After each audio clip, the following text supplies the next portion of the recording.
இந்த படத்தில் நிறைய ஜாலியான விஷயங்கள் இருக்குது. எல்லாருமே பேசும்போது சொன்னாங்க, நாங்கள் நடிக்கும்போது பயங்கர ஹாப்பியாக இருந்தது, செட்டில் ஜாலியாக இருந்தோம், விளையாடிட்டு இருந்தோம் அப்படின்லாம். ஸோ அங்கேருந்து அந்த ஹாப்பினஸ்ஸை எங்களால் முடிஞ்ச அளவு நாங்கள் ஸ்க்ரீனில் கொண்டு வந்திருக்கோம்.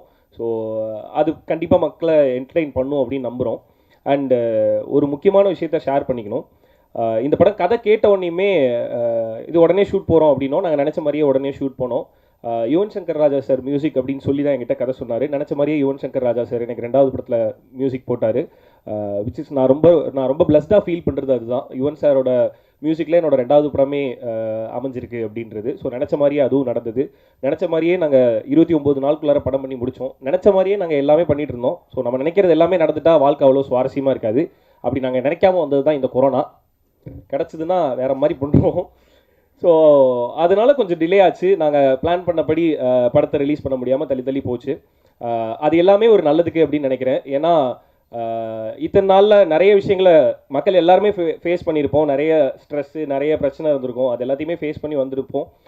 ஒரு படத்துக்கு போனால் பயங்கர ஜாலியாக எதை பற்றியும் யோசிக்காமல் சிரிச்சுட்டு வெளியே வந்துடலாம்டா அப்படின்னு உங்களுக்கு தோணுது அப்படின்னா இந்த படத்துக்கு வாங்க. கண்டிப்பாக நீங்கள் எதை பற்றியும் யோசிக்க தேவையில்ல. படத்தை பார்த்து சிரிச்சுட்டு நீங்கள் வெளியே வந்ததுக்கு அப்புறமேட்டு ஹாப்பியாக நீங்கள் வீட்டுக்கு போயிடலாம்.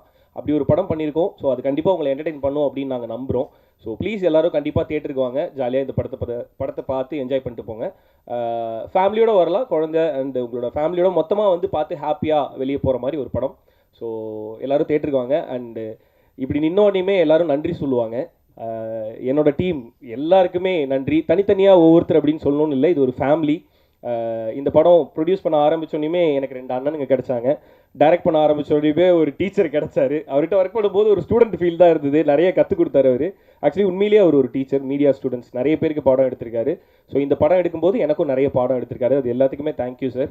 அண்டு நடிகர்கள் எல்லாருமே என்னோட நண்பர்களாக இருந்தாங்க. மக்கள் எல்லாருக்குமே பிடிச்ச முகமாக இருந்தாங்க. ஸோ நிறைய பிடிச்ச முகம், நிறைய பிடிச்ச ஜோக்ஸ், நிறைய பிடிச்ச சீன்ஸ் இருக்கும் உங்களுக்கு இதில் கண்டிப்பாக. ஸோ தியேட்டர் வாங்க, படத்தை பார்த்து என்ஜாய் பண்ணுங்கள். Thank you so much. கேள்விதான். ஸோ பத்ரி சார் வந்து எங்கள் எல்லாருக்குமே தெரியும் ரொம்ப ஒரு ஜாலியான பர்சன் அப்படின்னு சொல்லிட்டு. யார் சொன்னது? அப்படி கிடையவே கிடையாது. அந்த மாதிரி அப்படி அவர் ஜாலியான பர்சன் கிடையவே கிடையாது. ஸோ அதுதான் கேள்வி. ஸோ அவர் வந்து எந்த சீனுக்கு வந்து உங்களை நல்லா புளிஞ்சு எடுத்தாரு அப்படியே வேற மாதிரி? என்னது வேற மாதிரி? வேற மாதிரி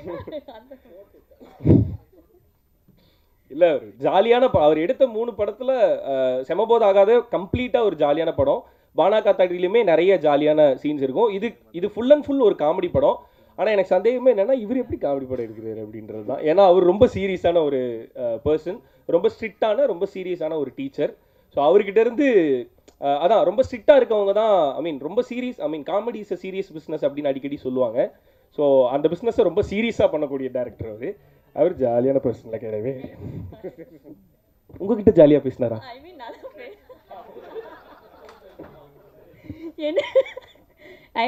என்கிட்ட நல்லா ஜாலியாக பேசினாரு அப்படின்றது சொன்னேன்.